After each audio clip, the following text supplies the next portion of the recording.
The extraction of nursery plants is the last step in the process of production of planting material. Before taking out the nursery plant, it is recommended to perform all the necessary actions and preparations. Preparations usually begin 30 to 40 days before extraction and include inventory of planting material, control of identity of varieties, and the preparation of machinery, transport, labels, and packaging materials. The nursery plants are ready to be removed from the soil only when they are completely dormant, when the leaves fall off. This period of dormancy begins in the second half of October or in the beginning of November and lasts through the winter until the vegetation starts again. In some years, leaves remain on the nursery plants for a long time, even when the temperatures are low, so it is necessary to start removing the leaves. For this purpose, defoliant preparations are used, mainly based on copper helates. Care should be taken when using these preparations because small concentration will not have the right effect, while overdoses can cause damage. Very often, when the nursery plants need to be removed earlier, chemical treatments are not enough, so it is necessary to do additional leaf removal by hand. In such cases, care should be taken not to damage the buds when removing leaves. Before removing the plants, it is necessary to perform a control and remove all leaves from the seedlings, which are usually positioned in the top part of nursery plants.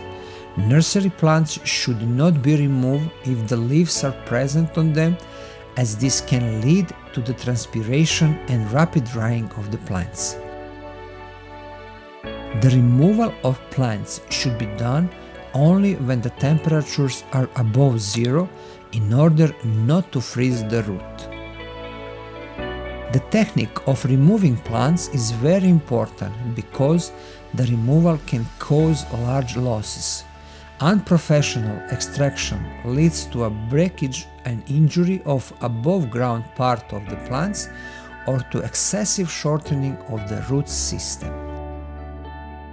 The extraction of nursery plants is often done by specialized plows for removing plants, which should preserve the root system during removal as much as possible and remove the soil particles from the root as well. Today, a number of technical solutions or plows for plants extraction are in use.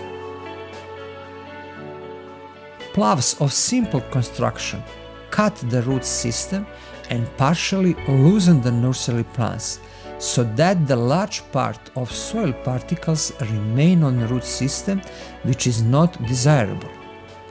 In such cases, it is necessary to remove the remaining soil particles from the root system, which can affect the injury and additional rupture of the root system.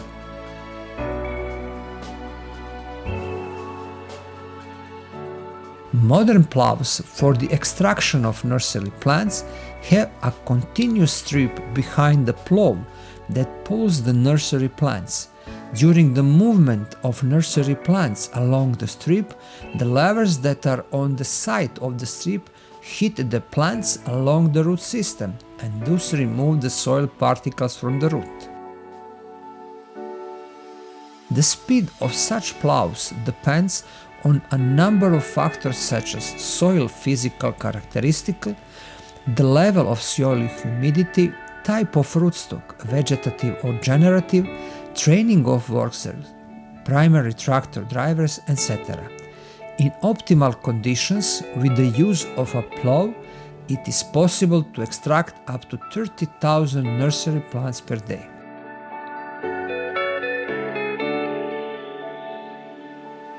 After extraction, the remaining rootstock shoots are separated from the nursery plants, which mainly occurs in fruit species grafted on vegetative rootstocks. After that, Their classification is performed, which is done immediately at the place of extraction or at another appropriate place in the nursery.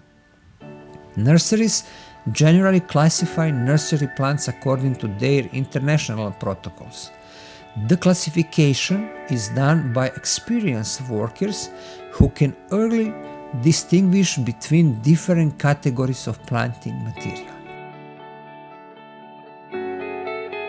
After classification, the nursery plants are being joined in bundles with up to 5 to 10 plants, which depends on the development of above ground part of the plants and customer requirements. The nursery plants are tied in the zone of the root system and in the zone of above ground branches, taking care not to damage them.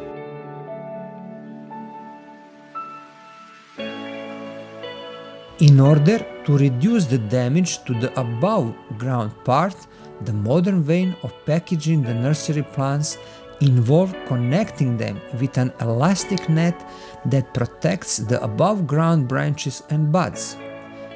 In such a procedure, the nursery plants bundles are tied only in the zone of the root system, while the above ground system is connected and protected by an elastic net.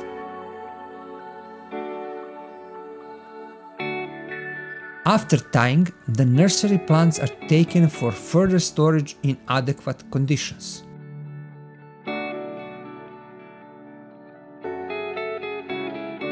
The extracted nursery plants must be stored in adequate conditions because they are sensitive to rapid water loss, drying.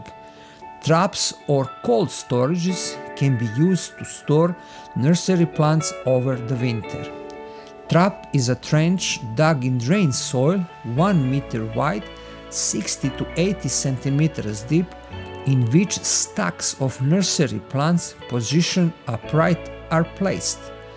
The root of the plants, as well as a part of the plant tree, are then covered with ground or even better sand. In this way, the root of the nursery plants is protected from drying out as well as from low temperatures. Nursery plants intended for retail and hobby growers are trapped in sand or sawdust. Depending on customers' needs, they are packed in the plastic bag with certain amount of moistened sawdust that maintains the humidity of the root system until purchase or planting. Another better way to store nursery plants is to store them in a cold storage that is designed to store plants. Before entering the cold storage, the root system of nursery plants is washed and left moistened. Nursery plants moistened in this way can be successfully transported in specialized cold storage trucks for several days.